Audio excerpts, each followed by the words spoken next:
안녕하세요, 일렉트로캠입니다. 오늘은 테슬라가 OTA라는 업데이트를 하지 않습니까? 그러니까 계속 소프트웨어적으로 아이폰 같이 업데이트를 해서 차를 바꾸는데 왜 다른 회사들은 이렇게 하지 못하는가에 대해서 이야기를 해보려고 합니다. 아주 심플한 답은 못하는 게 아니라 안 하는 거였더라고요. 그리고 테슬라는 불법을 계속 저지르고 있었습니다. 좀 찾아보고 좀 놀라긴 했는데요. 사실 테슬라가 이렇게 하면 안 되는 거더라고요. 어떤 일론 머스크의 그런 정말 추진력, 규제를 이렇게 그냥 무시하고 넘어가는. 그래서 이걸 알아보면서 느낀 점이 뭐냐면 테슬라가 진짜 레벨 2에서 레벨 5를 한 방에 나는 넘어가겠다고 그랬는데 이걸 알아보고 나서 느낀 점은 이 사람의 추진력을 봐서는 할 수도 있겠다라는 생각이 조금 들었습니다. 그래서 이거에 대한 좀 디테일을 알아보도록 하겠습니다. 여러 가지 이제 미국에서는 그런 부분에 대해서 이제 기자들이 많이 조사를 잘 해놨습니다. 그래서 이미 이런 기사가 났고요. 그러니까 다른 오로 인더스트리는 왜 테슬라처럼 오버 디 에어 업데이트를 못하냐, 그런 것들 상세히 읽어보면 결국은 테슬라가 결국 룰을 어기고 그냥 하는 겁니다. 결국 근데 긍정적인 요인이 뭐냐면 테슬라가 결국 이렇게 하니까 여기 보시면 GM도 결국은 따라 합니다.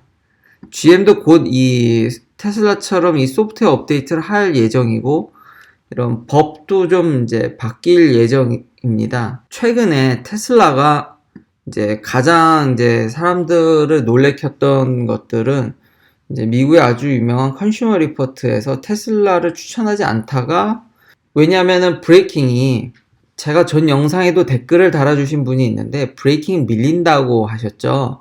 그래서 테슬라가 바로 그거를 업데이트 해버렸습니다. 그래서 지금은 전혀 밀리지가 않습니다. 제가 전 영상에서 리제너레이션 브레이크가 있기 때문에 그러니까 왜냐면 악셀레이터에서 뛰자마자 브레이크가 걸리기 때문에 브레이크 디스턴스가 짧아질 거라고 하는데 응급시에 밟는 브레이크가 밀린다고 하셨는데, 그걸 테슬라도 잘 알아서 그거를 업데이트해서, 제가 전 영상에도 이걸 또 설명했죠. BMS나 이런 특히 배터리 매니지먼트 시스템을 잘 건드려서 이제 리제너레이션 브레이크를 더 세게 해서 결국 거의 6m 이상을 줄여버렸죠. 그리고 나서 컨슈머 리포트에서 다시 추천 등급을 얻게 됩니다. 그러다가 요즘은 릴라이어티 내구성 문제로 인해서요, 뭐 단차라든지 여러 가지 그런 문제로 다시 지금 신뢰를 잃은 상황이긴 한데요. 이거는 브레이크는 좀 심각하다고 봤는지 그때 바로 업데이트해서 6m죠. 이게 20feet이면 거의 6m입니다. 6m를 줄이는 정말 극악무도한 업데이트를 해서 사람들을 경악하게 했죠. 원래 이렇게 하면은 안 됩니다, 사실은. 이게 왜 불법이냐면요. 미국에서도 원래는 모든 이렇게 자동차의 어떤 성능, 심지어 파트가 바뀌지 않더라도 성능이라든지 구조가 안 바뀌더라도 브레이킹 디스턴스라든지 뭐 하나라도 차가 바뀌면은 그거에 맞는 적절한 페이퍼워크, 그러니까 서류를 내야 되고 검사를 받아야 됩니다. 근데 이 OTA는 그런 걸 그냥 쌩 다 무시하죠. 그래서 여기 보면은 여러 단체들이 있고 과정이 있고 그거를 관리 감독하는 기관들이 미국이나 캐나다 다 있는데 그걸 다 통과해야 됩니다. 모든 비에클은 이제 그런 룰을 잘 따라야 되고, 이제 여기 뭐 엔캡 테스트라든지 뭐 여러 가지 이런 것들을 다 이 다큐멘테이션을 내야 되고 따라야 합니다. 근데 이게 이렇게 하는데 시간이 꽤 걸립니다. 그러니까 뭐 하나만 바꾸려고 해도 시간이 굉장히 오래 걸리죠. 근데 테슬라는 이게 전기차다 보니까 가능한 건데, 그러니까 소프트웨어적으로만 바꿔도 쉽게 자동차의 성능을 크게 바꿀 수 있고, 그냥 이런 과정을 다 무시하고 테슬라는 해버린 거죠.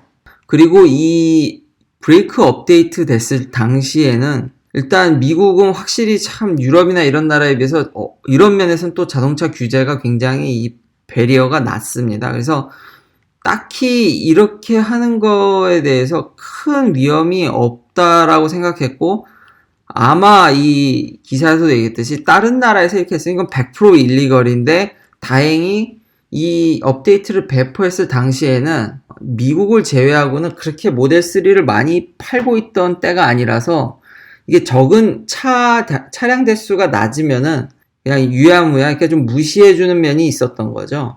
중간 결론은 앞으로는 이렇게 브레이크 디스턴스를 막 6m 이상 줄인다든지, 그러니까 극단적인 성능을 바꾸는 테스트를 하긴 어려울 겁니다. 아니, 왜 차를 좋게 해주는데 그걸 왜 반대한다는 거야? 왜 반대할 이유가 없겠죠? 차량을 100% 좋게 한다면은. 근데 이미 여러 가지 사례가 나와 있더라고요. 이런 소프트웨어 업데이트를 또 재미난 사실은 테슬라가 처음이 아니었던 겁니다. 그러니까 다른 자동차 브랜드들도 많이 트라이를 했었고요. 근데 몇 번의 사고를 겪고 나서 이게 블락됐습니다. 근데 이걸 테슬라가 다시 시도하게 된 거죠. 그리고 내연기관차에서는 그 영향력이 그렇게 크지 않지만 이제 전기차에서는 엄청 이 제어권을 갖고 있는 컴퓨터의 그런 영향력이 워낙 막강하기 때문에 이 영향력이 더 커지고 그런 거 하나하나 바꿀 때마다 소비자들이 크게 체감을 한 거죠. 지금 왜 이렇게 규제가 복잡하고 지켜야 돼? 단 하나의 어떤 뭘 바꾸더라도 여러 가지 페이퍼워크를 하라고 되어 있냐면은, 만약에 이 업데이트가 아이폰이 만약 업데이트 될 때마다 여러분들은 100% 업데이트가 잘 되나요? 심지어는 애플조차도 인정을 해서 업데이트했다가 실패해가지고 다시 재업데이트를 시키는 경우도 많죠. 지금 테슬라가 아직 그런 상황이 다행히도 그런 상황에 직면하지 않아서 저희가 겪지 않은 것 뿐이지, 사실 이미 전 사례가 있습니다. 여기 보면은 크라이슬러가 옛날에 한번 업데이트를 했다가 이 시리우스 XM 라디오에서 위성 라디오인데요. 미국에는 이게 꽤 유명합니다. 그래서 지역을 가리지 않고 이제 고품질의 라디오를 들을 수 있죠. 근데 이거 업데이트 잘못했다가 터치스크린 날아가고 오디오 시스템 날아가고 내비게이션이랑 백업 카메라까지 거의 지금 impossible to access, 완전 마탱이가 가가지고 여기 보면 클라이밋 컨트롤도 안 되게 됐죠. 그러고 나서는 완전 블락됐죠. 그리고 그게 이제 이게 조금 옛날인데, 그렇다면 최근 2016년에도 렉서스도 이걸 겪었더라고요. 렉서스도 OTA라 했다가 인포 시스템 날아가고 내비게이션 시스템 완전히 날아가가지고 여기 보면 require trip to repair, 결국 딜러십에 차를 맡겨야 되니까 리콜을 당했죠. 이 업데이트가 항상 100% 성공한다는 보장이 없습니다. 이미 우리는 차가 아니더라도 아이폰이라든지 여러 전자기기를 겪어서 겪었던 문제죠. 테슬라도 이렇게 하다가는 한 번은 제대로 겪을 확률이 있습니다. 또 하나, 해킹의 우려도 있죠, 이제는. 만약에 진짜 테슬라를 해킹해버리면은 차가 잘못 움직일 수도 있는 거죠. 반대로 브레이크 때 업데이트해서 무려 6m 이상 줄이는 좋은 결과, 지금까지는 계속 좋은 결과가 나고 있는데요. 그러다가 한번 잘못된 결과로 인해서 큰 사고가 나면은 그것을 누가 책임질 것입니까? 근데 이런 위험성을 있는데도 불구하고 테슬라가 그거를 심지어 최근에는 파워도 업데이트 했죠. 사람들이 계속 한 번에 이렇게 찔끔찔끔 해주지 말고 왕창 해주지라고 얘기를 하고 있는데, 테슬라는 이제는 워낙 차를 많이 팔기 때문에 앞으로도 뭔가 업데이트를 하면 아주 큰 성능의 업데이트를 하기는 쉽지 않을 것으로 보입니다. 왜냐면 조금 큰 업데이트를 하게 되면 그 영향력이 크게 되고 만에 하나 잘못됐을 시에 그 피해가 어마무시하기 때문에 정부 당국의 그 시선을 거슬리지 않는 선에서, 여기 보면 very least risky operation이라고 인정받는 그 수준에서 이제 조금씩 업데이트를 하려고 할 것 같습니다. 그래서 이미 새로운 법이 제정에 들어가 있고요. 여기 New OTA Regulation이 나왔죠. 그래서 이제 페이퍼워크를 좀 간소화하려고 하고 있지만, 그렇다고 해서 마음대로 할 수 있다는 건 아닙니다. 그러니까 기존의 이제 어떤 규제나 이런 걸 좀 줄이는 추세지, 그렇다고 해서 아예 그걸 풀어줬다가는 만에 하나 진짜 업데이트가 잘못되면 그걸 누가 책임질 겁니까? 이제 테슬라는 적게 파는 회사가 아닙니다. 이제 고급 모델 중에서는 거의 상급이죠. 이 밑에 BMW 3, Mercedes-Benz C-Class, Audi A4, 뭐 이거 다 합쳐도 이거 되나요? 이만큼 갭이 있는데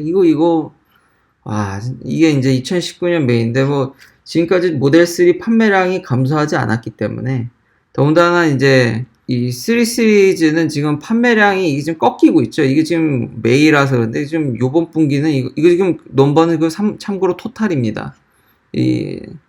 2018년부터 이제 토탈 넘버이기 때문에 적게 파는 모델 3가 아니기 때문에 앞으로 업데이트를 아마 아직 법이 통과되진 않았는데 법을 원래 하던 대로 그냥 무시를 하되 업데이트의 어떤 그 폭을 그러니까 자주자주 조금씩 할 것 같다는 생각이 듭니다. 그러니까 크게 만약 파워 같은 걸 확 올린다든지 뭔가 큰 변화를 했을 시에는 그만큼 테슬라가 하이리스크를 안아야 되기 때문에 자주자주 조금씩 업데이트를 해가면서 간을 보지 않을까 싶습니다. 그리고 이번 자료를 조사하면서 이분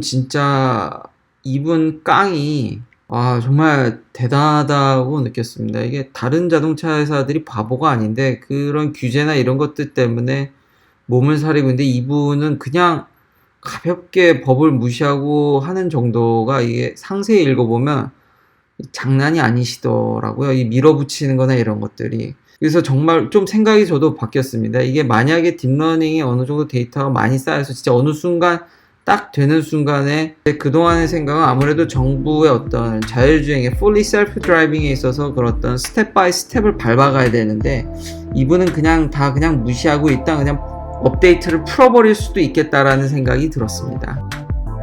시청해주셔서 감사합니다. 구독, 좋아요 부탁드리겠습니다.